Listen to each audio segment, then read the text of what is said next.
there's also no evidence whatsoever scientifically on the face of the planet that shows that a lockdown prevents a virus from spreading.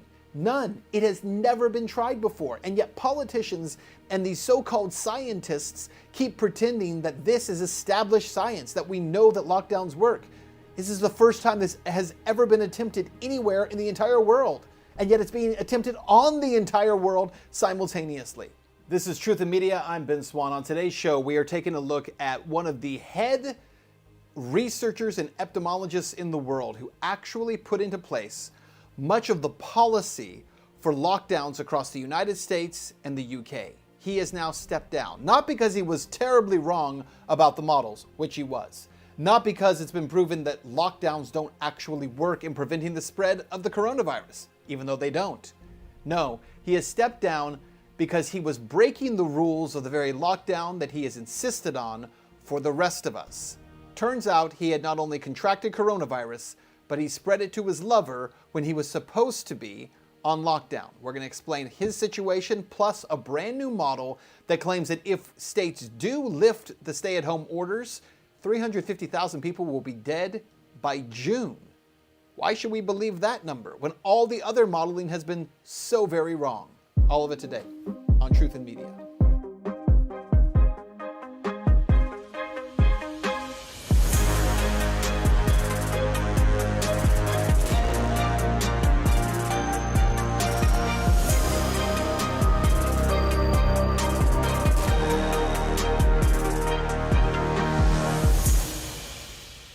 Welcome to the show. So I want to get to so many things here today, and they are actually related to each other. I want to start with this new report that claims 350,000 people will die if all states lift their lockdown orders. 350,000 people. So remember, there have been a couple of different models in the past that have made similar claims. There was a model from the IHME that the Trump administration used as their basis for why lockdown should take place.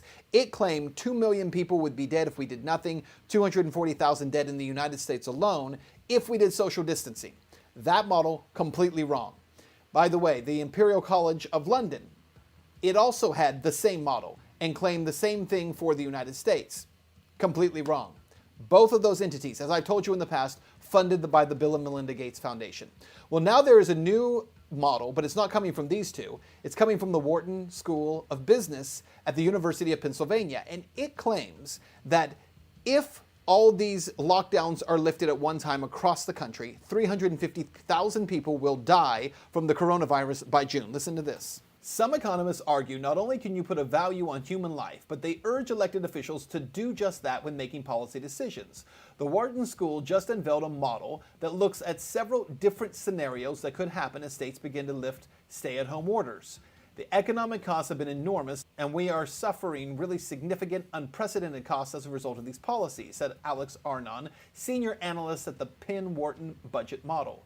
Here's what the model shows. If states continue stay-at-home orders, the model predicts nationwide roughly 117,000 COVID-19 deaths from May 1st through the end of June, with 18.6 million jobs lost.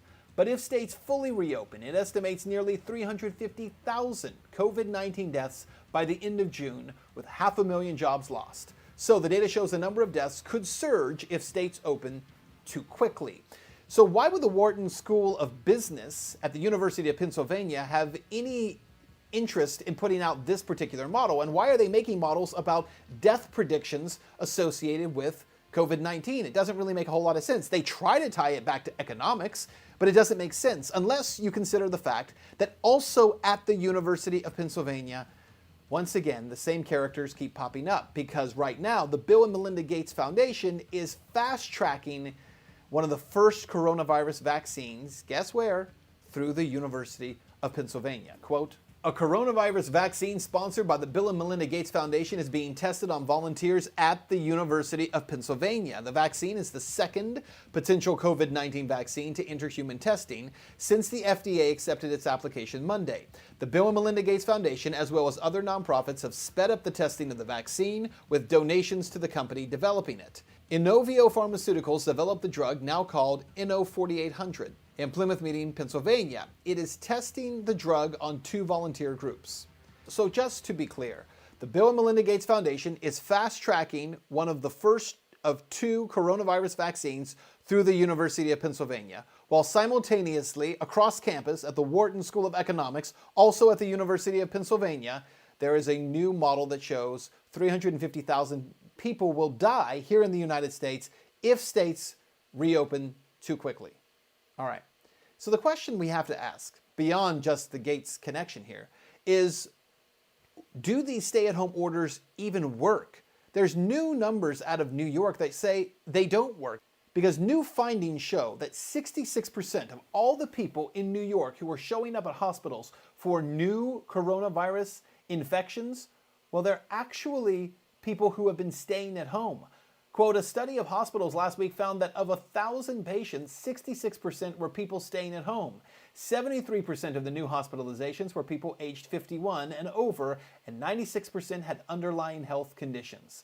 Most were in Manhattan, 21%, but 18% of the new hospitalizations were in Long Island.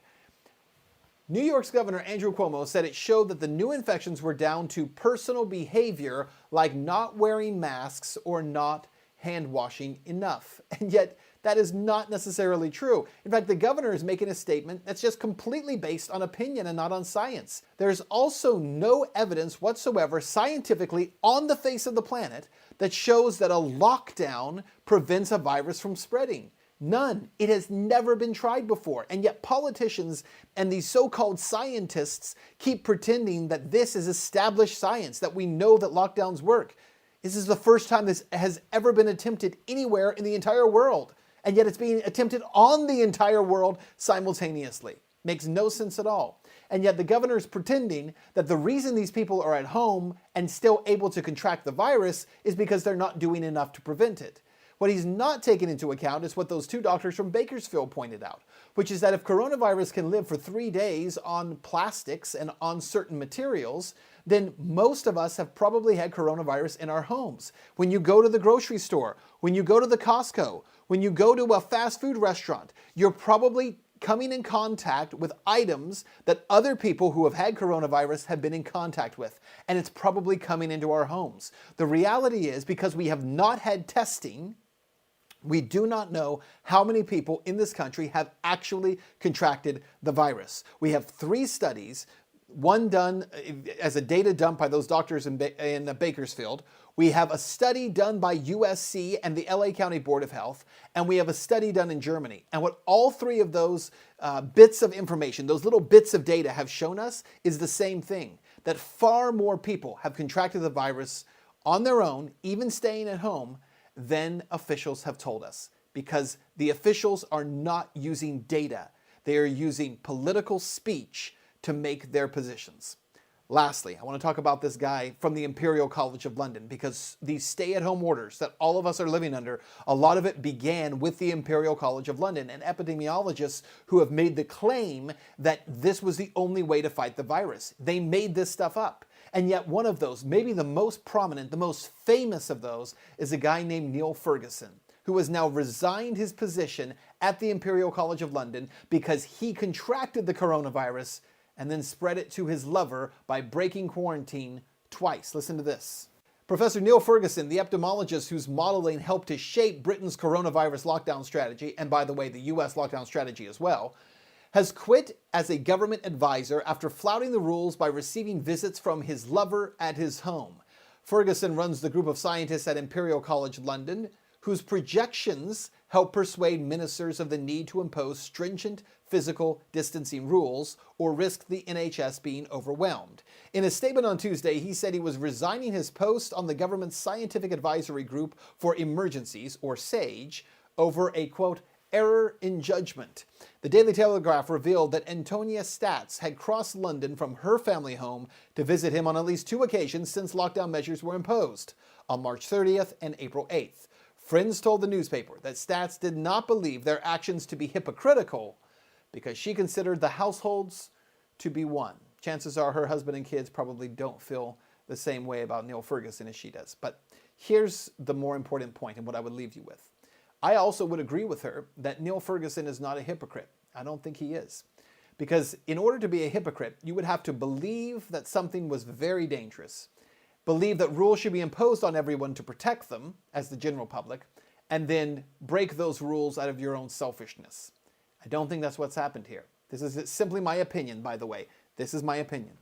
I believe that what Neil Ferguson did was he recognized that he had been pushing for lockdown measures that maybe weren't necessary. He was pushing for stringent rules from governments, which were not necessary, for a virus that was not as deadly as he was pretending it was. And when he himself contracted that virus, he knew that it was not as dangerous as he had claimed, and he was willing to continue to see his lover, putting her at risk and her family at risk for a virus that he knew, or at least believed, was not as serious as he had been pretending in public squares. That is what I believe is the essential problem with what we're facing right now. Rhetoric that does not match the reality of the risk. I know there's a lot of people, passionate people on both sides of this argument who feel very strongly about it. I am not trying to say that coronavirus is not serious for some people. It absolutely is. I'm not saying that the virus does not kill some people. It absolutely does. But I also believe that the actions that are being imposed on all of us as a result of fear over that virus, in some cases, is real fear. And in some cases, it's opportunism. Thanks for watching. Thanks for continuing to follow. Follow me on social media, and we'll continue to cover this story from every angle. I'll see you next time.